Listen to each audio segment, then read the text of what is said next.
My focus is to prevent needless blindness in rural communities, especially in the indigenous population living in rural Western Australia and also in Torres Strait Islands. The prevalence of diabetes in these populations are much, much higher than in the non-Indigenous Australians.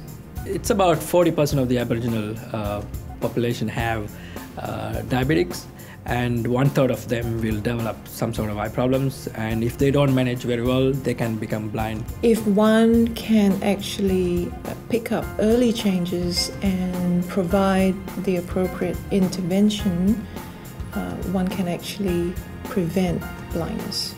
So that's why we managed to develop this technology and business model where you can actually provide the service directly to the doorstep of people living in rural and very remote areas. My name is Jenny Day. My mother was born at Wongawal Station and she'd be known as a Yamaji, and I'm a Yamaji woman. I see retinal diabetes as a disease that the community needs to know a lot more about. Its prevalence is increasing rapidly and we need to get more community involved into what it is and how we can prevent it.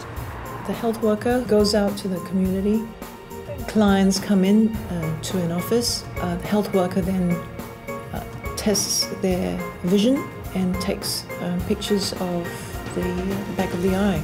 This health worker then uploads the image onto a computer, and from that it's transmitted across to a website, and I myself can then access this website from anywhere and any time. It takes me about 5 minutes to read the images, create the report, and then send it back to the health worker. This entire program can actually save a lot of money for the health system. It means that they're not uprooted, they don't need to get themselves organised to come to Perth. It empowers the local healthcare workers, screeners, nurses, and also doctors who are practicing in rural areas to make decisions whether the patient has to be referred or not. It can be done in Kalgoorlie, can be done in Leonora, it can be done anywhere. We have very successfully implemented this system in China, in Guangdong province. So if we can implement in China, so why not we cannot implement in Australia? It's only 20 million people.